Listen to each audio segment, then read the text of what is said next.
ukajya twicara mu nkambi bakatubeshya ngo urataha mu Rwanda ngo wabaze ibyawe ngo bakakurigisa. Mbese urukundo twahabonye, amajyambere twahabonye nta n'ahandi hantu tuzayabona. Iyo wahunze ukicara bakwita impunzi ntabwo bikunezeza, ariko noneho igeze mu gihugu cyawe birakunezeza. Umunyarwanda wese afite agaciro.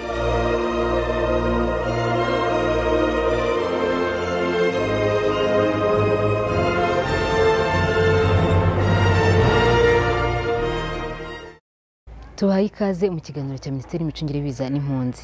Mu kiganiro cy'uyu munsi turaganira na bamwe mu banyarwanda bitabiriye inama y'umushyikirano yabaye muri mwaka wa 2013, bakaba barakoze na gahunda ya Ndi Umunyarwanda. Turanaganira kandi kwishyirwa mu bikorwa by'ikurwa rya statut y'ubuhunzi rusange ku mpunzi z'abanyarwanda no kuguhabwa ibyangombwa ku banyarwanda bahisemo kureka ubuhunzi ariko bakagoma mu bihugu byari bibacumbikiye. Ikaze mu kiganiro cyacu. Abahagarariye abanyarwanda baba mu bihugu by'amahanga bari muri diaspora bitabiriye inama y'umushyikirano ku nshuro ya 11 mu mwaka wa 2013. Ikaba yari ifite insanganyamatsiko igira iti ubunyarwanda inkingi y'iterambere rirambye. Bakaba baragize umwanya wo kwicarana n'abandi baturarwanda mu gutanga ibitekerezo byubaka igihugu no kurebera hamwe aho gahunda za leta ziba zigeze zishyirwa mu bikorwa. Usibye inama y'umushyikirano kandi aba banyarwanda baba muri diaspora z'ibihugu bitandukanye babashije kugira umwanya mu biganiro bya Ndi Umunyarwanda. Iyi gahunda ikaba yarabafashije kwiyumvamo ubunyarwanda nyabwo. Urugero n'urw'Iyamuremye ubanza kuvuga ko ari umunyarwanda mbere yo kuvuga andi mazina ye bwite. Ndi Umunyarwanda witwa Iyamuremye Theoneste ukorera muri Malawi akazi k'ubucuruzi. Ndi Umunyarwanda kera ntiyavugwaga. Ko wabwiraga abantu ngo Ndi Umunyarwanda bagahita bumva babicanye muri rusange, kandi ko ntabashaka gusobanura ngo nge naricwaga ngo ninge wicaga. Nta byabaga ari muri rusange. Ijambo Ndi Umunyarwanda kurivuga ari ibintu bikomeye udashobora kubivuga na gato rwose. Ubu Ndi Umunyarwanda rero igihe kiziziyemo nuko abo bubwiye bahita bavuga bati uri umunyarwanda.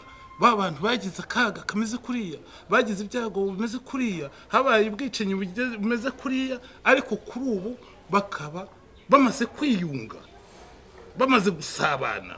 Bati niba muri abanyarwanda nubwo mwaguriye n'ibyago muri abagabo, ubundi ibyago bigira abagabo, kuko iyo babigize bamenya no kubyivanamo. Imbwa igize ibyago ihora mu byago, kuko ntambwe ikomereka ngo yibuke kujya kwivuza. Iyamuremye yahunze mu gihe cya Jenoside yakorewe Abatutsi mu mwaka wa 1994. Avuga ko yaje gutahuka mu 2010 aho yiyemeje gukomeza ubucuruzi bwe muri Malawi, ariko akajya ataha mu Rwanda buri mu mpera z'umwaka kugira ngo yitabire gahunda y'umushyikirano. Avuga ko kubera ibyo yiboneye mu Rwanda abona ibyo abanyarwanda bahunze bitakiriho. Guhunga ntabwo ari amakosa, nta nubwo ari icyaha, nta nubwo ari n'ubupfayongo, ariko amakosa ni ukutamenya yuko icyo wahunze cyashize ngo uhunguke. Njyewe ibyo niboneye hafi ya byose ni byiza. Iyo nsanga atari byiza mbaye naje 2011 singaruke. Mu Rwanda usibye nanjye usanzwe nduzi imbere ya 1994 n'undi wagera hano atahazi agenda hakunze. Njye rero bikaba akarusho uko nari mpazi imbere ya 1994 nasanze ibintu byinshi byarahindutse. Mbere naguha urugero nko mu bintu by'amashuri u Rwanda rwateye imbere. Imbere ya 1994 hari iringaniza ritarangira ngo ryo kuringaniza ngo abana mu mashuri ngo bazashyikire ababasize. Icyo kintu hano ubu ntagihari. Imbere ya 1994 u Rwanda suko rwari rwubatse.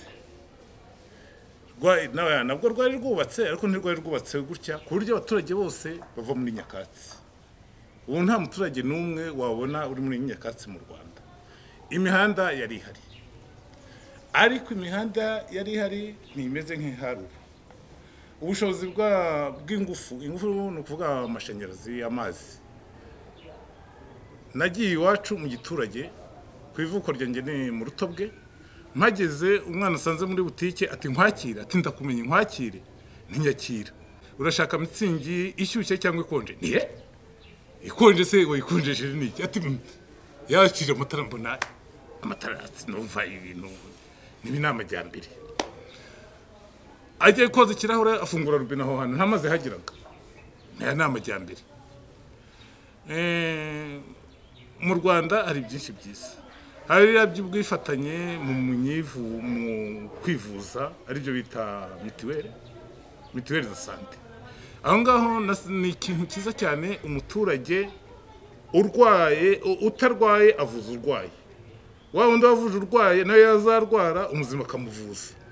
Icyo ni ikintu gikomeye cyane, ni ikintu gikomeye cyane bashyizeho cyiza kandi kizwe neza. Kuba u Rwanda rwariyubatse, leta y'ubumwe ikagarura amahoro n'umutekano mu gihugu, ni bimwe mu byatumye leta y'u Rwanda ikuraho ubuhunzi rusange ku mpunzi z'abanyarwanda bahunze mu kivunge kuva muri 1959 kugeza muri 1998. Nyuma y'ikurwaho ry'ubuhunzi rusange ku mpunzi z'abanyarwanda, abakiri mu buhungiro basabwe gufata kimwe mu byemezo, harimo gutahuka mu Rwanda, gusaba ibyangombwa nk'abanyarwanda ariko bakaguma mu bihugu byari bibacumbikiye mu gihe babona bahafite inyungu runaka, cyangwa se kongera gusaba ubuhunzi ku muntu ufite impamvu ze bwite. Kuba bahisemo kuguma mu bihugu bibacumbikiye, leta y'u Rwanda bashyiriyeho gahunda yo kubafasha kubona ibyangombwa bibaranga nk'abanyarwanda kugira ngo bazanabihereho basaba ibyangombwa byo kuguma muri ibyo bihugu bibacumbikiye. Rodrigue Maniraho ni umwe mu bagize diaspora yo muri Zambia. Avuga ko bamwe mu mpunzi z'abanyarwanda batuye muri Zambia batarumva neza iyo gahunda, ariko ko ngo nta mpungenge bakagombye kugira, ko ahubwo bagomba gufata umwanya wo kumva gahunda ya leta neza ndetse n'inyungu bibafitiye. Impungenge abantu bazamura nta shingiro bigifite. Nkurikije uko nabonye u Rwanda n'ibyo numva nk'umuntu babamo, ikibazo cyo kuba yenda hari ikibazo mu Rwanda ku buryo umuntu atagaruka nta gihari. U Rwanda navuga yuko rwakoze akarwo, rwohereje intumwa ziraronshinga, ariko ukuntu bari kubyanga, the way they are refusing that passport ni itagendanye. Urabona intumwa ziraje, hari intumwa za guverinoma y'u Rwanda, hari intumwa za guverinoma ya Zambia. Wowe aho kugira ngo basange ubabwire ibyo bibazo byawe ufite, ukoze imyigaragambyo. So ugasanga bariho barica amategeko, imyigaragambije nta permit, nabo mwagombaga kugezaho ikibazo ntimukibagejejeho, ntabona uko cyazagira ngo gikemuke abantu batagiye hamwe ngo bagaragaze ibibazo byabo. Nk'ubwo icyo gihe nari mpari, bakoze imyigaragambyo ku buryo n'intumwa za guverinoma y'u Rwanda zitashoboye kuvugana nabo, ariko minisitiri wa Zambia arabegera arababwira ati ese ko twabemereye kubaha integration kandi itegeko rya Zambia rikaba risaba yuko mugomba kugira passport kugira ngo tuyibahe. You had a list of complaints. hari ibintu byinshi mwanditse mutishimiye. We as government have bent backwards Kebwe nka guverinoma twashoboye kugira icyo twitaho to convince our colleagues from the Rwandese government to come and deal with issues here as opposed to for you going that side, which have been refused. Twinginze guverinoma y'u Rwanda kugira ngo ize igire icyo bakorera muri ahangaho kugira ngo mugende mu Rwanda. And so our efforts together with the efforts of UNHCR have started paying. Kubw'ibyo rero imbaraga zacu twakoze ndetse n'imbaraga za guverinoma za HCR zirimo ziragira imbuto zera. And so what I want to tell you on behalf of my government is that we have made it very clear from the word go that we are not going to force anyone out of this country, but at the same time that the law must be followed and adhered to. So those of you who opt to go into our society, everyone here obeys the law. And those are the laws you will be required to follow. Ese nk'aba bamaze gufata ibyangombwa by'abanyarwanda ubona hari inyungu bifite? Ku bwanjye inyungu ni nyinshi. Kera no kugira ngo yenda mukazi turimo uzatendinga conference ahantu, uzasaba ishuri ahantu, byabaga ari ngombwa yuko ujya gutora umurongo kuri office y'impunzi. Ubu ngubu nshobora kujya aho nshatse igihe nshakiye kubera yuko kugira ngo mpabwe permit ngewe nta gihinduka ya qualification bayimpereyeho n'ubundi niyo bayimperaho ndi umunyarwanda. Ikibazo yenda cyaba ku bacuruzi ibyo basabwa biza guhinduka uri impunzi cyangwa utari impunzi. No ku bacuruzi babishoboye bibafitiye inyungu nyinshi cyane. Nk'ubu ushobora kuba ufite amafaranga yawe menshi ukajya wumva yuko hari ubucuruzi bworoheje za Dubai cyangwa mu Bushinwa utagerayo kubera ko iyo passport utayifite, bikaba ngombwa yuko utakaza mu mafaranga mu bantu tumwe. So nabo abacuruzi bumva rwose barageze kuri icyo kigero cyo kuba izo passport bazishobora bazishyura nabagira inama yo kuzifata. Deo Kabera ni umumisiyoneri gatolika utuye muri Malawi, akaba ahagarariye diaspora y'abanyarwanda ba muri Malawi ndetse akaba n'umugenzuzi wa diaspora ku isi hose. Avuga ko nta munyarwanda yakwifuriza kuba adafite ibyangombwa bimuranga. Muri diaspora dufite ibice bibiri by'abanyarwanda ba mu mahanga. Hari abanyarwanda batunze passport z'u Rwanda bakaba bari mu bihugu batuyemo by'umwihariko na Malawi ko ariho ndi mu buryo bwemewe n'amategeko. Hari abanyarwanda bari muri diaspora ari impunzi nabo bareba ibintu byinshi bituma bakomeza kuba impunzi, atari uko batinya gutahuka ahubwo kubera ko bashaka reunification n'imiryango yabo iri mu Burayi cyangwa se bashaka citizenship zaho bari. Hakaba n'ikindi gipande kinini gishaka kwigumira mu buhungiro kuko kitazi uko aho bavuye hameze.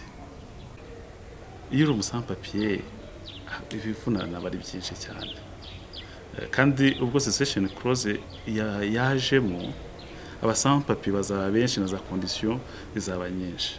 Biro ku ruhande rwanjye numva ko buri munyarwanda wese yagombye kugira urupapuro rumuranga.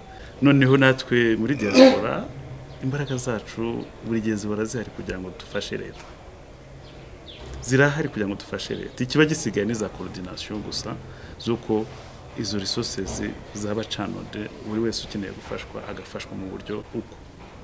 Kandi ikindi buri abanyarwanda benshi b'impunzi n'ubundi bakomunika n'imiryango yabo, ariko abenshi buri dufite n'abakene. Ku mpunzi z'abanyarwanda badafite ubushobozi bwo kwibeshaho mu bihugu byari bibacumbikiye, Minisitiri ufite mu nshingano ze gucyura impunzi avuga ko ibyiza ari uko batahuka mu Rwanda kuko u Rwanda rwiteguye kubafasha kubona ikiguzi cy'urugendo ndetse no kubafasha gusubira mu buzima busanzwe. Abanyarwanda bose bari hanze n'abana b'u Rwanda. Kuba abana b'u Rwanda ndumva nta mubyeyi wakwifuza ko abana be baba hanze ngo batarengane. Ni mu rwego rwo kugira ngo umunyarwanda hare abariho mu buzima bumuhesheje agaciro, bityo binahesheje n'agaciro u Rwanda. Kuba shaka gutura aho bari, pasiporo y'u Rwanda ntabwo tuyibingingira, gusa twebwe tubagaragariza ko dufite ubushake buhagije busesuye bwo kubafasha kugira ngo aho bari batazahatura nk'abantu bari bagahuru bashobora gutotezwa cyangwa se bakaba bakwirukanwa isaha ku yindi bitewe nuko badafite impapuro za ngombwa zibaho uburenganzira bwo gutura muri icyo gihugu. Ibihugu byinshi biteganya yuko kugira ngo ukomeze uture muri umunyamahanga ugomba kuba ufite pasiporo y'igihugu cyawe. Ni muri urwo rwego tubwira abanyarwanda tubabwira tuti nyamuneka ushaka gutura muri icyo gihugu ariko shaka ibyangombwa, shaka pasiporo, ngiye twiteguye kuyiguha kugira ngo ejo bundi batazakwirukana ukaza udakoze amaguru hasi, ukaza udashobora no kubona n'umwenda wo kwifubika kandi waragokeye ubuzima bwawe bwose aho ngaho, ibyo wagokeye ukaba wabisiga bitewe nuko wishyize mu makosa yo kuba nta mpapuro za ngombwa ufite. Hari ibihugu bitemera yuko umuntu yaguma mu gihugu cyabo asa n'aho ari umusabirizi. Bigaragara ko umunyarwanda udashoboye kubona ibihumbi 50 byo kwishyura pasiporo muri ibyo bihugu aba afatwa nk'umuntu udafite ubushobozi bwo kumutunga, bityo rero bakaba badashobora no kumwemera gukomeza gutura muri icyo gihugu. Nk'uko twabivuze rero, twavuze ko muri leta y'u Rwanda ifite byose biteganyijwe kugira ngo ishobore kubungabunga ubuzima bw'abaturage bwabo bose ku buryo uwo muntu wireba agasanga adashobora kubona amafaranga yo kugura pasiporo, adashobora kubona amafaranga yo kwishyura uburenganzira bwo gutura mu gihugu arimo, mu by'ukuri yagombye gutaha ntakomeze kwitera ibibazo aho ari.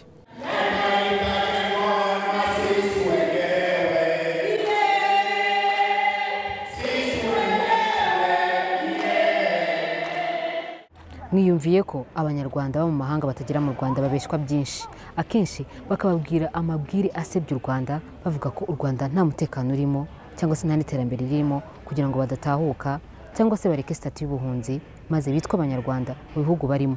Ariko mwiboneye ko abagize amahirwe yo kugera mu Rwanda babonye ukuri, bakabashishikariza bagenzi babo nabo guhitamo kureka ubuhunzi bagaterwa ishema no kwitwa abanyarwanda. Ibi akaba ari byo leta y'u Rwanda yifuriza buri munyarwanda wese ndetse n'uwifuza gutaha ikaba imutegeye yombi. Nikambibutse ko ku bindi bisobanuro mwahamagara nimero itishyurwa ya midimari 170. No mu kiganiro cy'ubutaha twongeye kubifuriza kubaho mutitwa impunzi.